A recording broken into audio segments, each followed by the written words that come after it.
जय माता दी। मेरे सभी प्यारे दोस्तों, मैं लक्ष्मी शर्मा बड़ों को चरण स्पर्श, छोटों को प्यार और बराबर वालों को दिल से नमस्कार करती हूँ।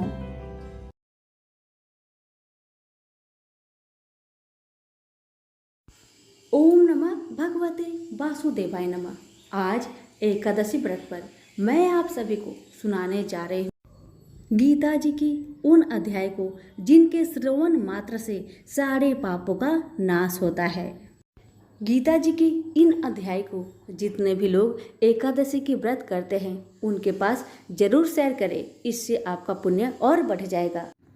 भगवान श्री कृष्ण बोले, हे पार्थ, मुझ में मन लगाकर मेरी ही आश्रय होकर योगाभ्यास करते हुए मेरे स्वरूप का तुम्हें संचय रहित पूर्ण ज्ञान कैसे होगा? सो तुम सुनो, विज्ञान के सहित वह पूर्ण ज्ञान में मैं तुम्हें सुनाता हूँ, जिसके जानने से तुमको इस लोक में और कुछ जानना शेष ना रहेगा। सहस्त्रों मनुष्यों में से कोई एक सिद्धि प्राप्ति के लिए यत्न करता है। उन यत्न करने वाले सिद्धों में से भी कदाचित ही कोई बिरला ही मुझे ठीक से जान पाता है। पृथ्वी, जल, अग्नि, वायु, आकाश, मन, बुद्धि और अहंकार, यह 8 प्रकार की मेरी प्रकृति है। इस प्रकृति को अपरा अचेतन अर्थात जड़ कहते हैं। और हे महाबाहो, इससे दूसरी प्रकृति चेतन है, जिसने संपूर्ण जगत धारण किया है। इन्हीं प्रकृतियों से सब प्राणी मात्र उत्पन्न होते हैं। ऐसा जानो, यह प्रकृतियां हमसे ही उत्पन्न हुई है। इस प्रकार सब जगत की उत्पत्ति और प्रलय का कारण मैं ही हूँ। हे धनंजय, जिस प्रकार धागे में मणि पिरोई जाती है, उसी प्रकार यह संसार मुझ में ही गूंथा हुआ है। मुझसे बड़े कुछ भी नहीं है। हे कुंती पुत्र, जल में रस में मैं ही हूँ। चंद्रमा और सूर्य में प्रकाश में मैं ही हूँ। सब वेदों का सार मैं ही हूँ। आकाश में शब्द तथा पुरुषों में पौरुष में मैं ही हूँ। हे अर्जुन, पृथ्वी में सुगंध तथा अग्नि में तेज मैं ही हूँ। सब प्राणियों में जीवन और तपस्वियों में तप मैं ही हूँ। हे पार्थ, समस्त प्राणियों में सनातन बीज रूप मुझको ही जानना। बुद्धिमानों में बुद्धि रूप और तेजस्वियों में तेज में मैं ही हूँ। हे भारत, काम और रोग सहित बलवान पुरुषों में बल और पुरुषों में धर्म के विरुद्ध जाने वाला काम मैं ही हूँ। जितने भी स्वास्तिक, राजस, तामस पदार्थ है, वे सब मुझसे ही उत्पन्न हुए हैं, परंतु उनमें मैं नहीं रहता हूँ। यह सब मुझ में है। सत्य, रज, तम, इन तीनों गुणों के प्रभाव से यह सारा जगत मोहित हो रहा है। इस कारण यह इससे परे मुझ अव्यय परमात्मा को नहीं जानता। यह मेरी गुणमयी और दिव्य माया अति दुष्कर है। जो मुझको अनन्य भाव से भजते हैं, वे इस माया को पार कर जाते हैं। हे भारत, श्रेष्ठ अर्जुन, 4 प्रकार के जीव मुझको भजते हैं। दुखिया, जिज्ञासु, ऐश्वर्य की कामना करने वाले और ज्ञानी। जिनमें मुझ में सदा एकाग्रचित और केवल मेरी भक्ति करने वाले ज्ञानी पुरुष श्रेष्ठ लगते हैं, क्योंकि मैं ज्ञानी को अत्यंत प्रिय हूँ और वह मुझको प्रिय है। यद्यपि ये सभी भक्त श्रेष्ठ है, यथापि ज्ञानी तो मेरी आत्मा ही है। क्योंकि वह मुझ में ही मन लगाकर मुझको ही सर्वोत्तम गति मान मेरा ही आश्रय ग्रहण करता है। वह ज्ञानी अनेक जन्मों के बाद मुझे पा लेता है। ऐसा महात्मा अत्यंत दुर्लभ है जो सब जगत को वासुदेवमय समझते हैं। हे अर्जुन, जो भक्त श्रद्धापूर्वक जिन जिन देवता का पूजन करना चाहते हैं, उन पुरुषों की उस श्रद्धा को मैं दृढ़ कर देता हूँ। यह उस श्रद्धा से युक्त होकर उस देवता की आराधना करता है, फिर उसको मेरे ही रचे हुए काम फल प्राप्त होते हैं। परंतु उन अल्प बुद्धि वालों का फल नाशवान है। देवताओं की आराधना करने वाले देवताओं को मिलते हैं और मेरे अव्यय अविनाशी अत्युत्तम स्वरूप को न जानकर मंद बुद्धि लोग मुझे अव्यक्त को अव्यक्त मानते हैं। मैं योग माया से आच्छादित होने के कारण सबको नहीं दिखता हूँ। उसी से मूर्ख लोग अनादि तथा अविनाशी मुझको नहीं जानते। हे अर्जुन, मैं भूत भविष्य और वर्तमान के सभी प्राणियों को जानता हूँ, पर मुझे कोई भी नहीं जानता। हे भारत, हे परंतप, इच्छा और देश से उत्पन्न होने वाले सुख दुख आदि द्वंद्वों के मोह से जगत के सभी प्राणी भ्रम में फंस जाते हैं। जिन पुण्य आत्माओं के पाप नष्ट हो गए हैं, वे पुरुष धंध के मोह से छूटकर दृढ़ निश्चय करके मेरी भक्ति करते हैं। जो आश्रय लेकर जीवन मरण से दूर करने के अथक प्रयत्न करते हैं, वे पुरुष ब्रह्मा, आत्मज्ञान और संपूर्ण कर्म को जानते हैं। जो अधिभूत, अधिदेव और अधियज्ञ इन सब में व्यापक मुझे जान पाते हैं, वे समाधिनिष्ठ पुरुष मरण काल में मुझको जानते हैं। प्रेम से बोले श्री कृष्ण भगवान की जय। अर्जुन ने कहा, हे भगवान, मुझ पर कृपा करके अत्यंत गुप्त अध्यात्मक विषयवाचक जो आपने कहे, उनसे मेरा मोह दूर हो गया। हे कमल नयन, मैंने जीवों की उत्पत्ति और नाश का कारण एवं आपका अक्षय महात्म्य आपके मुख रविंद्र से विस्तार पूर्वक सुना। आपने जैसा अपने रूप का वर्णन किया, वह आपका रूप देखने की मेरी इच्छा है। हे योगेश्वर, हे मधुसूदन, आप यदि मुझे उसके देखने योग्य समझते हैं तो आप अपना वह अव्यय रूप मुझे दिखाए। भगवान जी ने कहा, हे पार्थ, नाना प्रकार के, नाना वर्ण के और नाना आकारों के मेरे सत सत सहस्त्र सहस्त्र दिव्य रूप को देखो। हे भारत, तुम वसु, रुद्र, अश्विन कुमार, मरुदगण और जो पहले कभी न देखे थे, ऐसे मेरे आश्चर्यमय रूप देखो। गुणाकेश व चराचर सहित यह चरित्र देखो, तथा और जो कुछ देखना चाहो तुम यहाँ मेरी देह में देख लो, परंतु इस नेत्रों से मुझे नहीं देख सकोगे। इसलिए मैं तुमको दिव्य नेत्र देता हूँ, उनसे मेरा विराट रूप देखो। संजय ने धृतराष्ट्र से कहा, हे राजन, इस प्रकार श्री कृष्णचंद्र ने अर्जुन से कहा और उसको दिव्य दृष्टि देकर अपना अलौकिक रूप दिखाया। उस विश्व रूप के अनेक मुख तथा अनेक नेत्र थे, उसमें अनेक अद्भुत दृश्य थे और उसमें अनेक सुंदर सुंदर आभूषण तथा दिव्य आयुर्वों से सुसज्जित थे। देह पर दिव्य पुष्प, दिव्य वस्त्र थे, दिव्य गंध देह पर लगे थे। उस समस्त आश्चर्ययुक्त अनेक देव के सब ओर मुख दिखाई देते थे। आकाश में हजारों सूर्य की प्रभा एक साथ हो तो भी उस महात्मा की प्रभा की समानता न कर सकेगी। उस समय अर्जुन ने देवादिदेव के शरीर में अनेक प्रकार से विमल इस समस्त जगत को एकत्रित देखा। अर्जुन आश्चर्य से चकित हो गया और उसका शरीर रोमांचित हो गया। उसने सिर नवाकर हाथ जोड़कर कहा, हे देव, आपकी इस देह में सब देह भिन्न प्राणियों के समुदाय कमलासन पर बैठे हुए देवताओं के इस ब्रह्म संपूर्ण ऋषि और दिव्य सर्प को मैं देखता हूँ।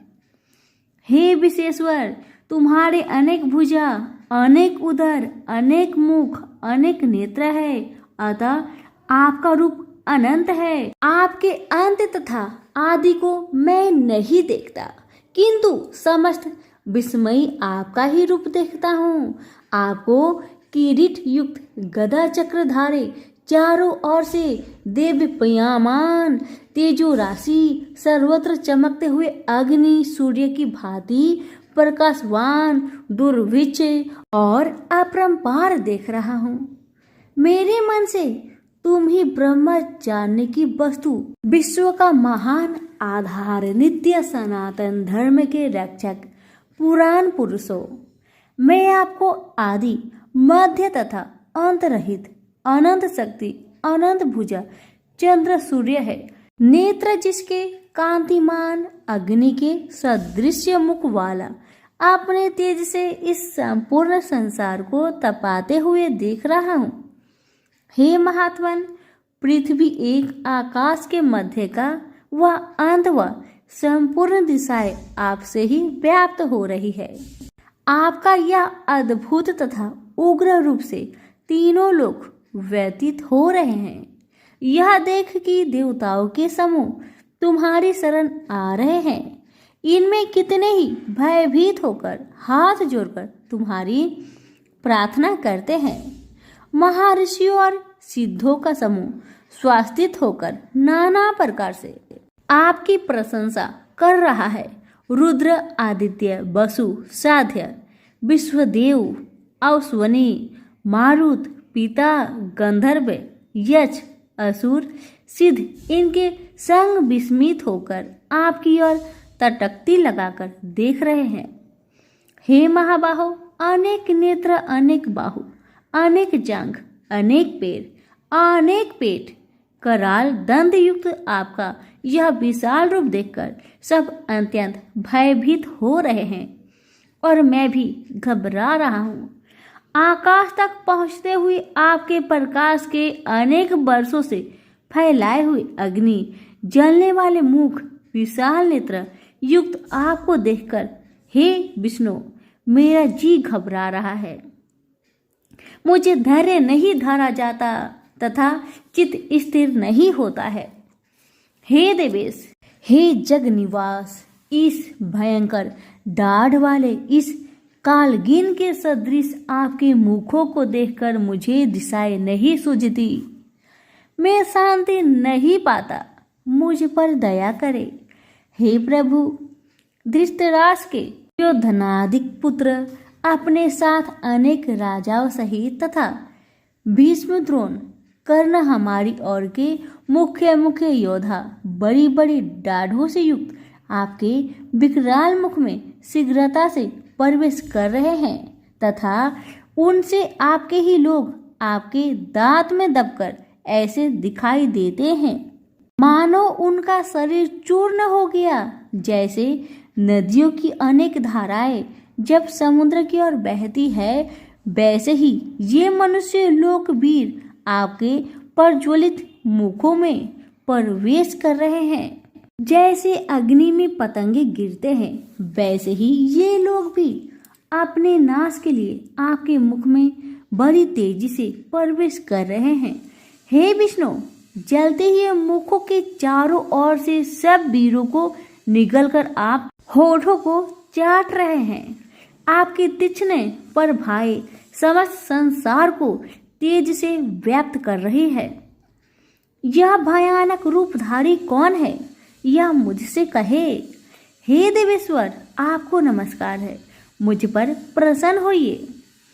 हे जगकर्ता, आदि पुरुष, आपको जानने की मैं इच्छा करता हूँ, क्योंकि आपकी यह प्रवृत्ति मेरी समझ में नहीं आती।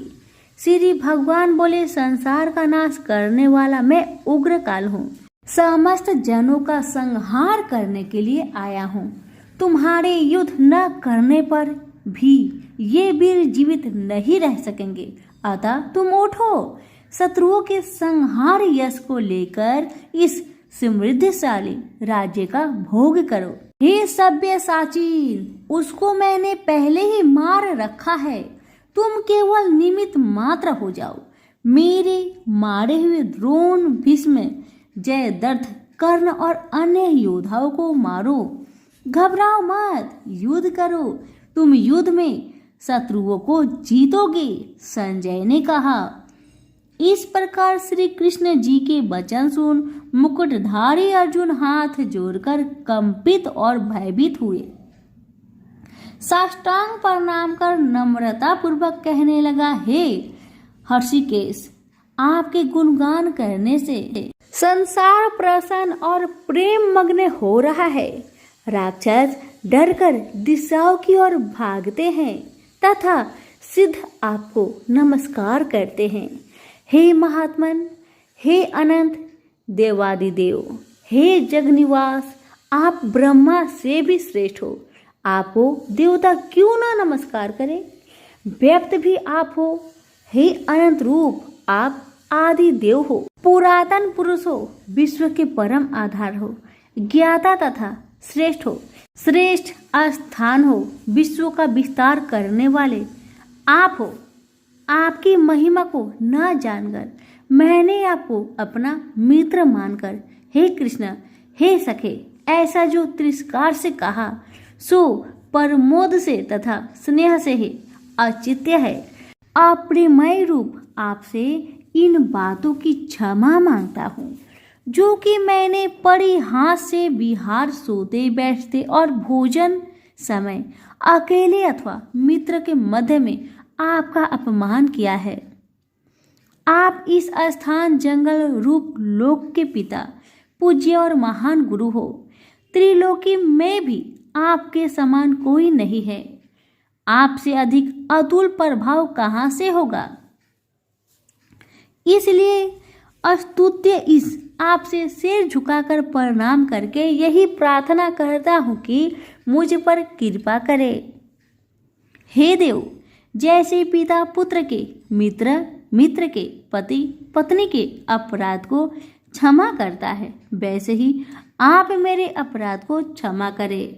हे देव, जो पहले कभी नहीं देखा आपका ऐसा रूप देखकर मैं अति प्रसन्न हूँ, परंतु भय से मेरा मन व्याकुल है, इसलिए वही पहला रूप मुझे दिखाए तथा हे देवेश, हे जगनिवास, आप प्रसन्न हो जाइए। हे सहस्त्रबाहु विश्वमूर्ति, मैं फिर आपको बोहीकृत गदा और हाथ में चक्र धारण किए हुए देखना चाहता हूँ। श्री कृष्ण भगवान ने कहा, हे अर्जुन, मैंने प्रसन्न होकर यह तेजोमय अनंत आद्य विश्वरूप अपने योग के प्रभाव से तुमको दिखलाया है, जिसको तुम्हारे अतिरिक्त इससे पहले किसी ने न देखा है। मेरा ऐसा भयानक रूप देख तुम व्याकुल और मूढ़ न हो, भय त्याग प्रसन्नचित होकर फिर तुम मेरा वही रूप देखो। संजय ने कहा। इतना कहकर श्री कृष्ण ने फिर चतुर्भुज और स्वयं रूप धारण कर श्री कृष्ण ने अर्जुन को, जो भयभीत था, धीरज बधाया। अर्जुन ने कहा, हे जनार्दन, आपके इस सौम्य दिव्य मंगल रूप को देखकर अब मैं प्रसन्नचित होकर स्वस्थता को प्राप्त हुआ हूँ। श्री कृष्ण बोले, हे पार्थ, जो मेरा विश्वरूप तुमने देखा है, इसका दर्शन संभव नहीं है। देवता भी उस रूप की आकांक्षा करते हैं। हे अर्जुन, जैसा मेरा रूप तुमने देखा है, जैसे रूप को वेदाध्यान, तप, दान व यज्ञादि कर्म द्वारा देखना भी असंभव है। जो कोई मनुष्य मेरी ही भक्ति के लिए कर्म करते हैं, मुझको ही सर्वोत्तम मानते हैं, मुझ में ही भक्ति रखते हैं, सब सांसारिक मुखों से विमुख हो चुके हैं, संपूर्ण प्राणी मात्रा से वैर त्याग चुके हैं वे ही मुझको प्राप्त कर सकते हैं। सभी प्रेम से बोले श्री कृष्ण भगवान की जय। सुनिए गर्भ गीता। श्री कृष्ण भगवान जी का वचन है कि जो प्राणी इस गर्भ गीता का सद्भावना से विचार मनन करता है सो पुरुष फिर गर्भवास में नहीं आता। अर्जुन कहने लगे, हे कृष्ण भगवान, यह प्राणी जो गर्भ विषय में आता है सो किस दोष के कारण आता है? हे प्रभु, जब यह जन्मता है तब इसको जरा आदि रोग लगते हैं, फिर मृत्यु होती है। हे भगवान, वह कौन सा कर्म है जिसके करने से जन्म मरण से रहित होवे? श्री कृष्ण भगवान कहने लगे, हे अर्जुन, यह मनुष्य जो है सो अंधा मूर्ख है और संसार के साथ प्रीति करता है। यह पदार्थ मैंने पाया है और वह मैं पाऊंगा, ऐसी चिंता इस प्राणी के मन से उतरती नहीं। 8 पहर माया को ही मांगता है। इन बातों को करके बार बार जन्मता है और मरता है। वह गर्भ विषय दुख पाता रहता है। अर्जुन कहने लगे, हे कृष्ण भगवान, यह मन हाथी की न्याय है, तृष्णा इसकी शक्ति है। यह मन तो 5 के बस में है, काम, क्रोध, लोभ, मोह और अहंकार। इन 5 में अहंकार बहुत बली है। ये कौन सा यत्न है जिससे मन बस में होए? वैसा ही मन रूपी हाथी को बस में करने के लिए ज्ञान रूपी अंकुश है। अहंकार करने से यह जीव नरक में पड़ता है। अर्जुन कहने लगे, हे भगवान, जो एक तुम्हारे नाम के लिए वन खंड में फिरते हैं, एक वैरागी हुए हैं, एक धर्म करते हैं, इनको कैसे जाने जो वैष्णव है वे कौन है? श्री कृष्ण भगवान कहने लगे, हे अर्जुन, मेरे ही नाम के लिए वनों में फिरते हैं वह सन्यासी कहते हैं। एक सिर पर जटा बांधते हैं, एक अंग पर भस्म लगाते हैं। उनमें हम नहीं है क्योंकि इनमें अहंकार है। इससे मेरा दर्शन दुर्लभ है। अर्जुन कहने लगे, हे भगवान, वह कौन सा पाप है जिससे स्त्री की मृत्यु हो जाती है? वह कौन सा पाप है जिससे पुत्र मर जाता है? और नपुंसक कौन से पाप से होते हैं? श्री भगवान कहने लगे, हे अर्जुन, जो किसी से कर्जा लेता है और देता नहीं, इस पाप से औरत मरती है। और जो किसी की अमानत रखी हुई बचा लेता है, उसके पुत्र मर जाते हैं।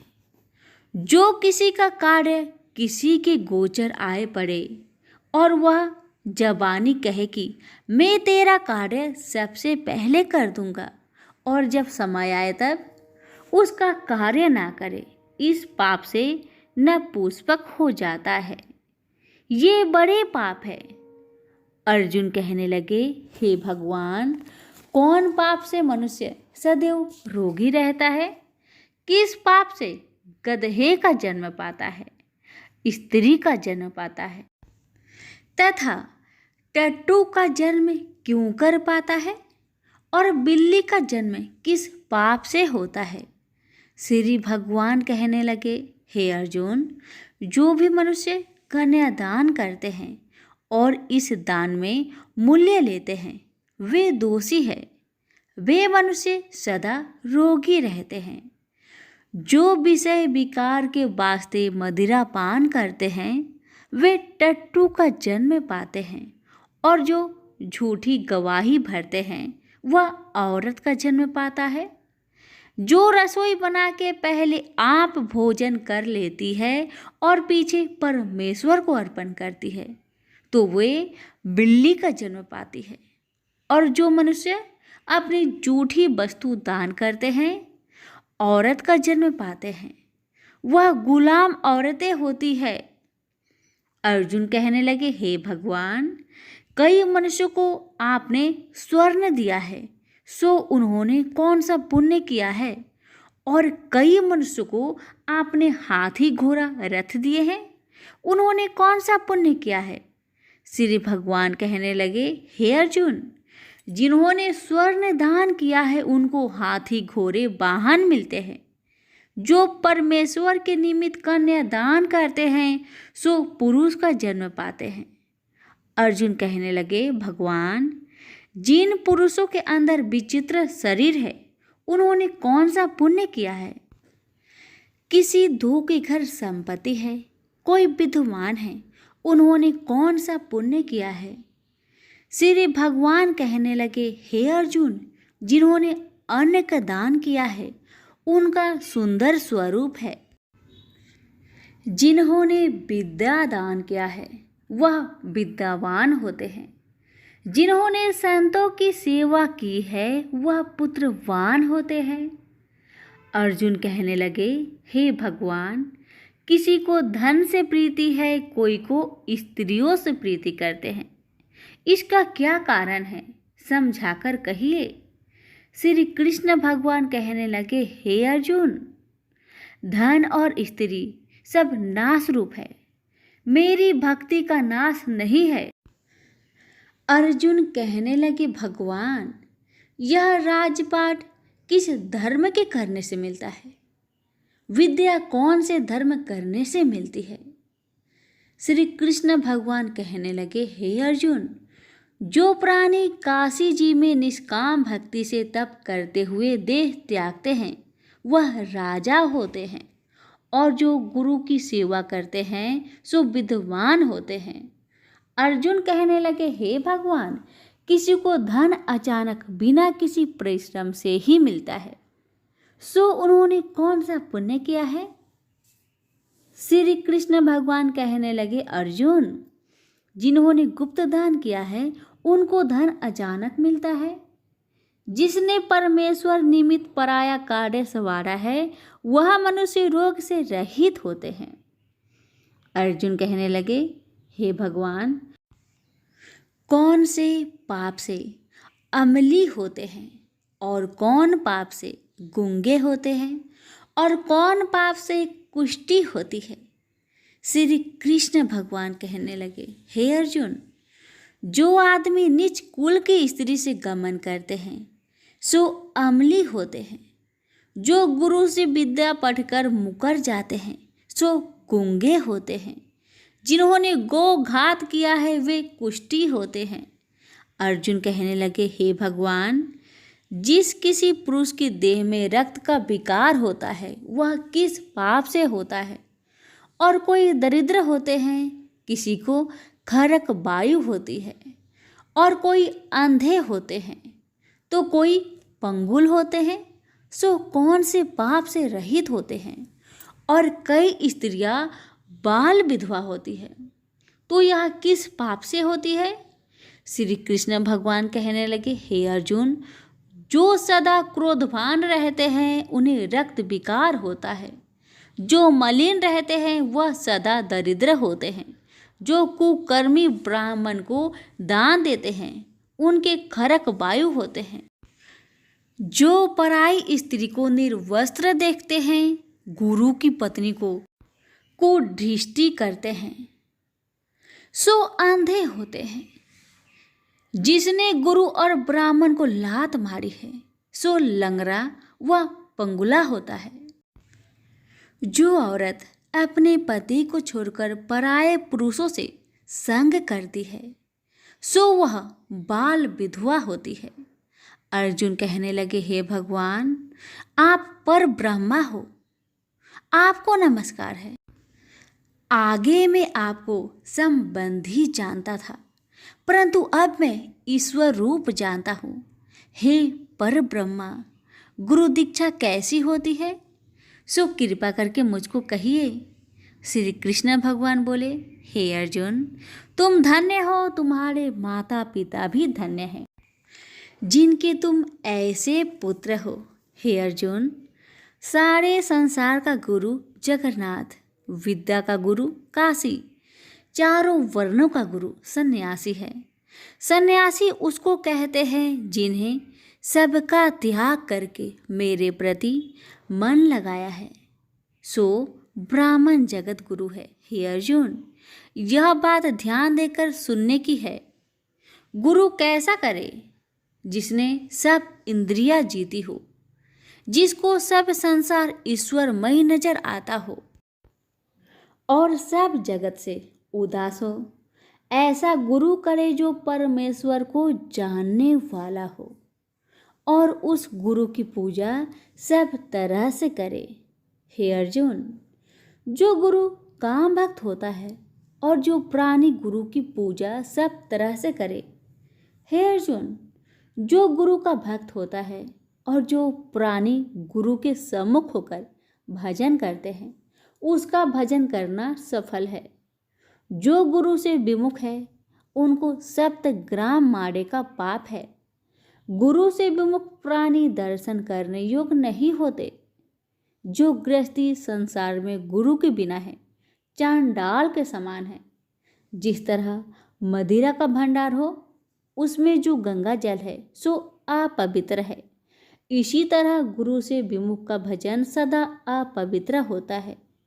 उसके हाथ का देवता भी नहीं लेते, उसके सब कर्म निष्फल है। कुकर, शुकर, गंधर्व, काग, ये सब की सब योनियों में बड़ी खोटी योनि है।